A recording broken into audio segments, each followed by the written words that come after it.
You know, part of what matters clearly is Black Lives Matter, the North Dakota pipeline matters, what's going on with the election matters. Those things matter. And for me, being an artist matters. And for me, being involved in this life, what I can do about those things matter. And some of them I can do a lot about, and some of them I can't do very much about. But for me, being engaged matters. Edra has one of the best eyes that I have ever seen, or two,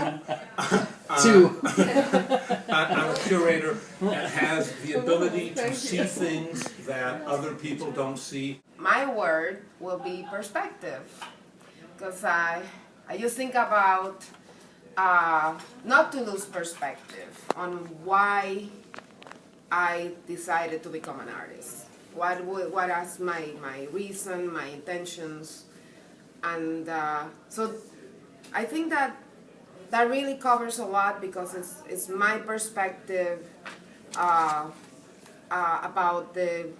my position in the art world, but definitely my what am I after, you know, as an artist, who I want to engage, what I want my reach to be, and also keeping my integrity, you know, my real intentions. You're adding more words.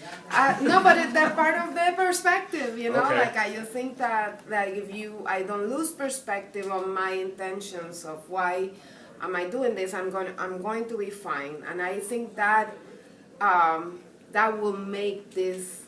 So far, it have just make it sustainable, and I feel like I've been able to just continue by remembering my real intention. You have to balance that to be able to engage and to just have you have to be realistic about what you're doing. You have to understand kind of the fabric of, you know, what is the, you know, artist-run world, what is the commercial art world, what will be my position. I've been an independent artist that have created opportunities for myself and others, and I start believing in visibility rather than becoming a market sensation. I just believe in the visibility that I was able to create for myself through the artist-run communities, and then me giving that visibility to other artists allow for even more visibility for everybody. And I find it very satisfying. It allowed me to be myself. I don't have to accommodate, you know, my art making, my work, the kind of work that I want to make. I can just decide, you know, how I want to navigate. And at this point, I am a freelancer, and I teach part-time at the School of the Art Institute. I guess my word would be you. Like, that's just the word is you. Whether that means me or you personally or just people in general. So I'm a curator and I'm an artist and I'm a writer. I meant to introduce her more, and from Hong Kong, and travels a lot. My parents are from Hong Kong. Where were you born? Here. Okay. And she's from here? I'm from this hotel. I was born here. No, but, yeah, so I do all those things, and one thing that I've been focusing on recently is interactive art, audience participation, getting people engaged in art. And the way that Paul and I met was he covered a show that I did called Exquisite Corpse, which is how, it was based on the salon game of Exquisite Corpses, but what I did was I paired artists who didn't know one another with each other, and I had them collaborate on pieces. So from the get-go, I've always been about collaboration and just people kind of jumping out of their comfort zones. And the last show that I did was called Lexicon, and this was a couple months ago. And at this show, I didn't have any artist statements, and what I did was I had people who came to the show write on Post-it notes what they felt each piece meant to them, and then just put it up next to each piece. So I'm always about, engaging people, engaging you, having people have fun with art and getting people kind of going back to that childlike wonder that we all had when we first experienced art, which is what I am always trying to return to, I think. Beautiful, thank you. I don't know what matters anymore. But, in terms of what I'd like to do, what I'd like to create is have a work that is kind of honest. I've always been perplexed with the idea. How to define honest? How does... Well, that's what I'm trying to get Okay, to. go. Sorry. That it's honest, and I was like always liked the idea of displaying honesty. And so now I think in the work and what matters to me is that I consider double meanings. There's not necessarily, there's many different words for that, right? Double meanings, dichotomies, some bad relationships. But all those things are really interesting to me. And that's sort of what matters to me. That there is these two places in everything that I see and everything that I do. So, if you know my work, I do very large interactive installations, and those are part of that sort of symbiotic, sort of like, two worlds existing in one. That's what matters. Magalie Guerin is from Montreal and was educated at the School of the Art Institute. And I've liked her work for a while and then read her book, Notes On, which is really revelatory about the thought process of an intelligent artist going through graduate school. I found it really enlightening, and I think you did a really, I hope it's not an insult, precocious job of looking at what's involved in making career decisions. That said, and having prefaced this with some dialogue beforehand about what matters today? So when he posed the question to us, Paul just said, what matters? And I asked him after, it's like, are you leaving this question intentionally ambiguous? Because I feel like are you meaning, I figured that he meant for me as an artist, because that's the panel. But he only said, what matters? And of course, all I had in mind was Black lives. That's the current political discourse right now. So using that word was a little bit sort of like, okay, so now I'm going to be talking at my own little personal studio practice. It's a strange word. But since that's what we're here for me, what matters, in order to create my work, the word that came into my mind was time. Time has always been the thing that I believe has the most currency in my life.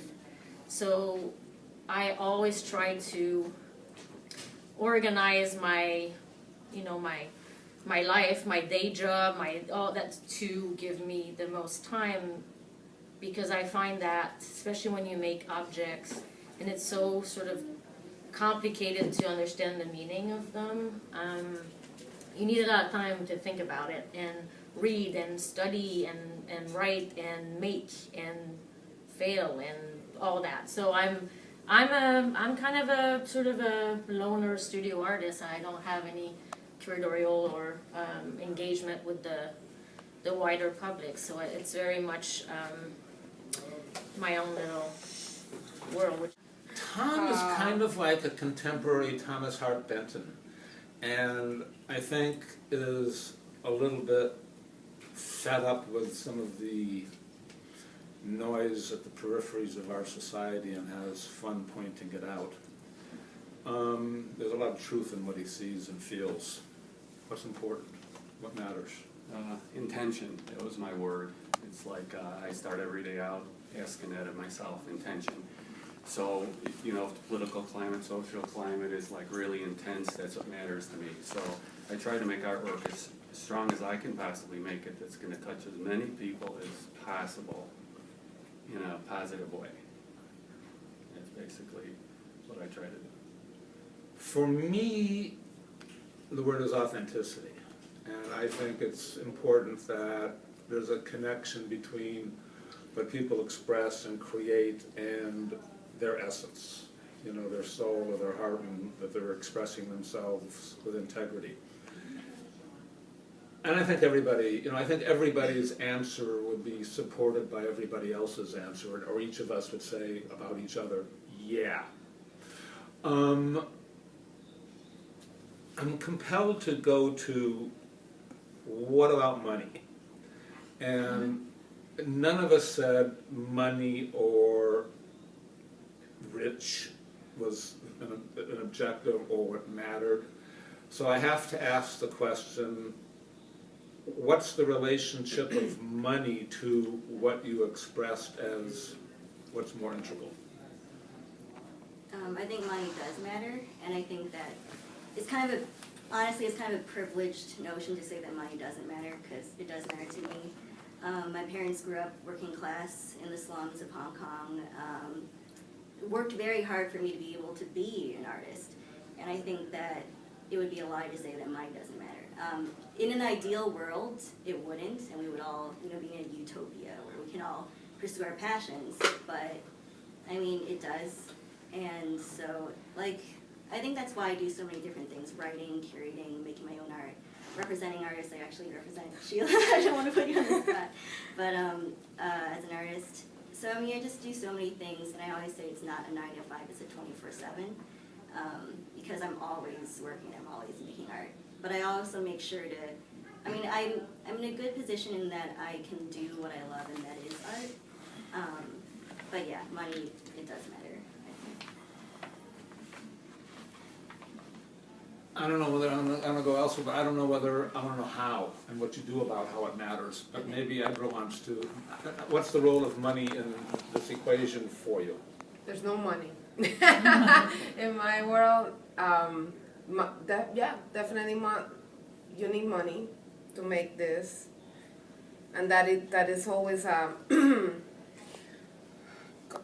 conflict, and it can bring even frustration and all kinds of inappropriate feelings. But for example, the money issue will come in my life in different situations. So for the Franklin, which is the gallery, or not gallery, it's a project space that I run in the backyard of my home, the house I live with my husband, running the project space in my house, allow for this to run itself.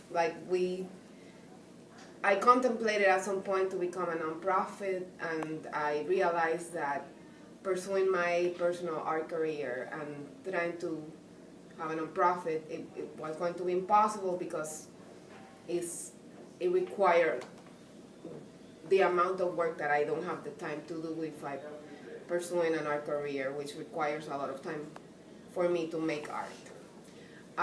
So also, I think turning what we have, which is working so well for us, turning it into something else, it might change things, and then it probably won't be the same again, and then that was going to be compromised, the kind of the excitement that every time we do an exhibition at the Franklin brings. And then I've been able to make adjustments of things like the time, the duration of every exhibition. I was doing exhibitions in a faster pace, and now slowing down have allowed for more press coverage for the exhibitions that we support, and that has been a great thing. I think artists greatly appreciate that their exhibition was reviewed. So I guess I'm caring so much about the validation of the history that we are making, this artist-run community, how we are taking care in all these different ways, right? We do it, we support each other.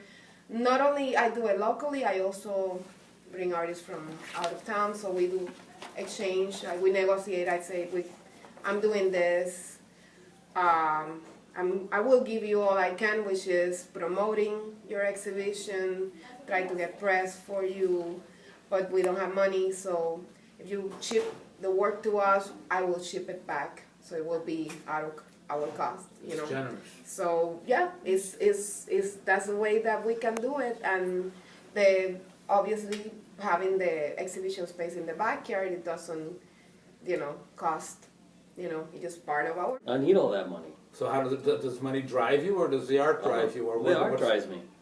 I mean, I can do art without it. You know, I can do art without money. There's never really been a question about, you know, you need money to make art. I need money to live. You know, So how do we balance these? What do we do? I make art.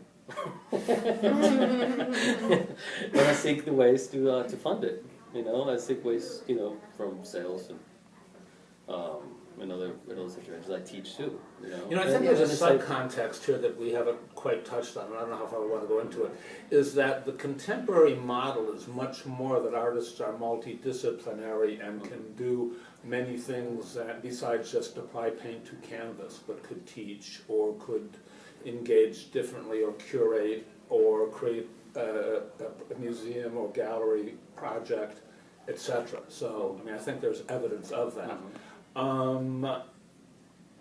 Do you feel like your art's compromised by money? No.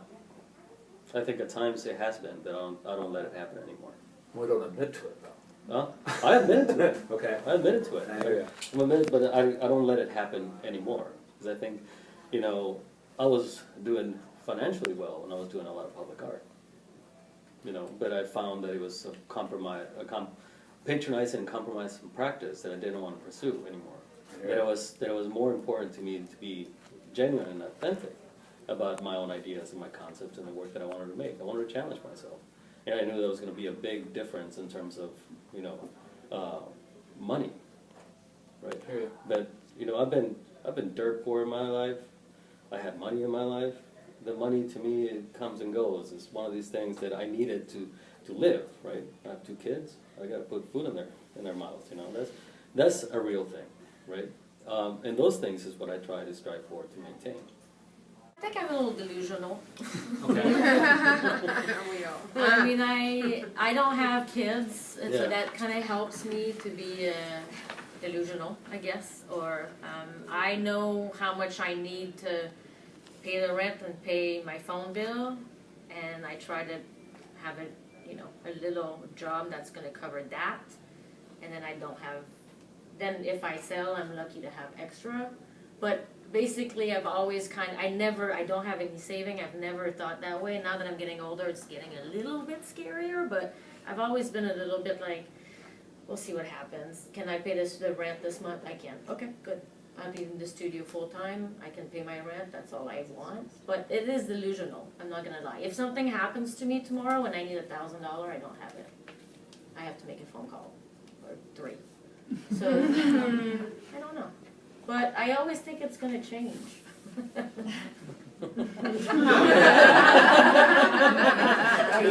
true.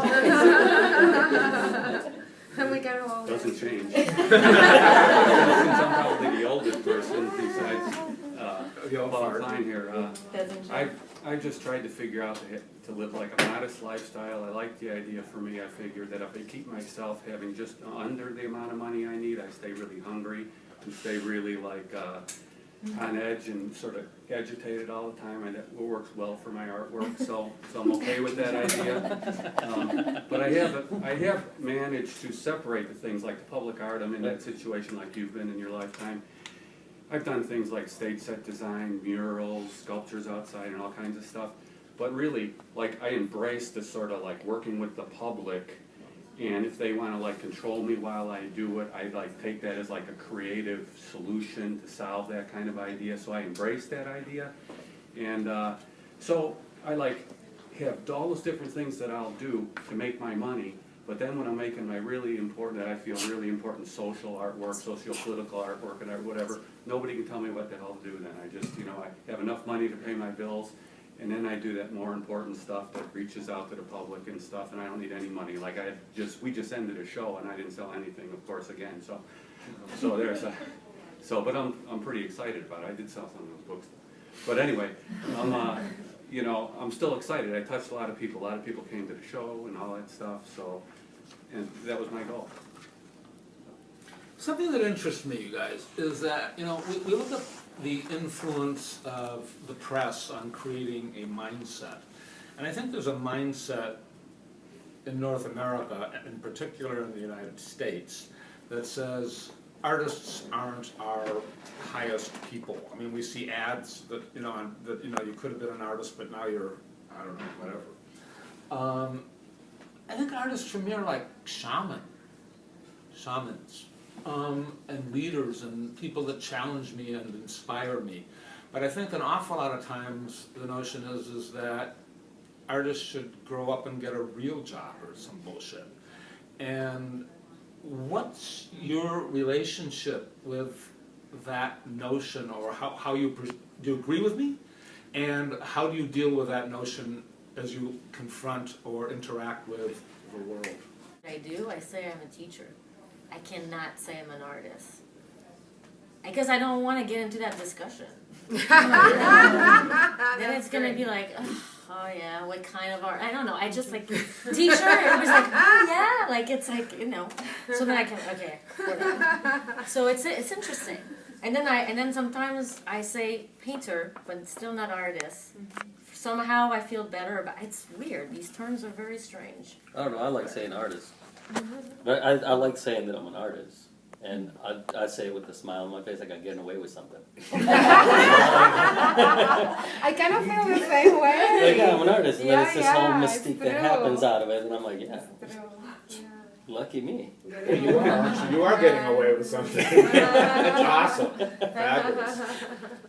Yeah, it's weird because like half my friends are in med school and they're all like scientists. And so to them, I'm the cool one. And I'm just like, I'm not cool, but sure, I'll be that person. Just because I'm artsy. So yeah, it's like I totally got away with being an awkward weirdo. But art. You fake it good though. You don't seem awkward, just weird. In a world where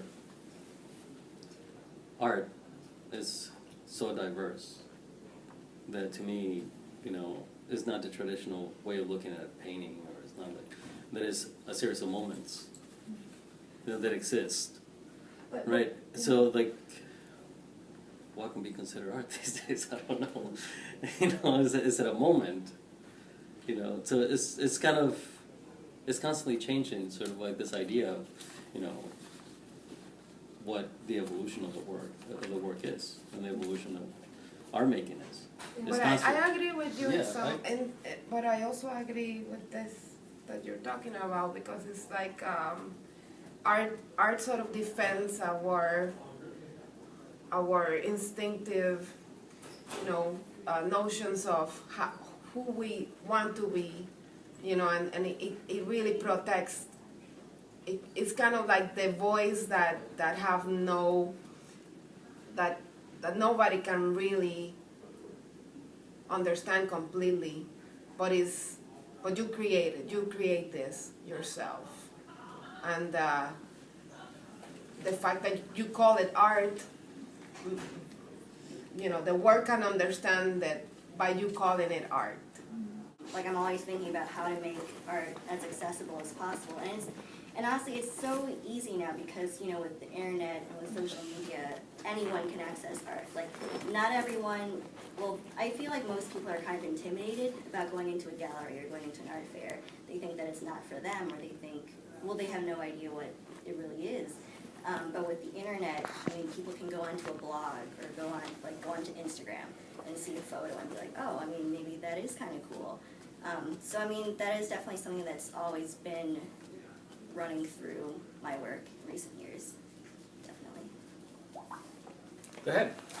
Has any of you been a career change artist, or have you guys always just known that this is what you want to be? What do you mean by as an career artist? change artist? Like did something else, studied something else, and then took on art later Okay. in your life?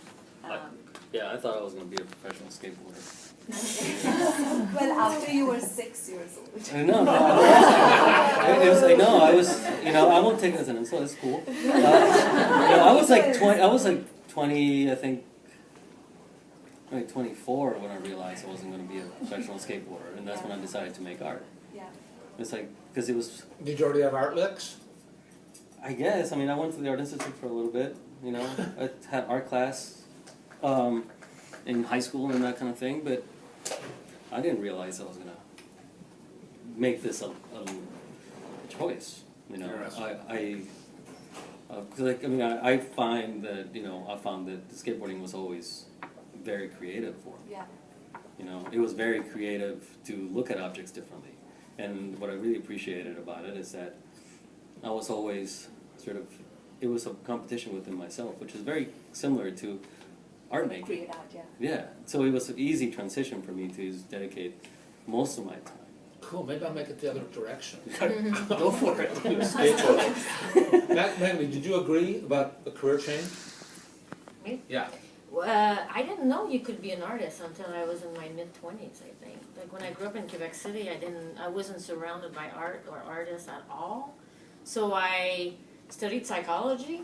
I wanted to pursue that, and then, you know, in my early 20s I went and traveled, you know, cross country a little bit and met my first artist. And I was like, oh, what? And then, but still, I took more of a commercial route. At the beginning, I went back to school and studied commercial photography. So then I understood how to make photos in that context. I was going to shoot for a magazine, I was going to do that. And I did that for a few years, and then, you know, it's just weird. And then what happened is that I moved to New York thinking I was going to be a commercial photographer, and I started a little project space there and started meeting artists, and all of a sudden I was like, hey, I kind of want to do that instead, and then that happened. So not until I was 26 I started thinking, hey, maybe I could be an artist. So I was 38 last year when I decided to paint full time, but it's just something I've always known as a kid. And you know, it was growing up in India, and you want to be an independent woman. You don't become an artist. You become an accountant. Like I did. There's room for creativity in accounting too, but probably not a good thing there. So I'm just wondering, you know, tying that back to what matters. I'm a mom now, and you know, my family, again, I'm privileged that I can dream about being an artist.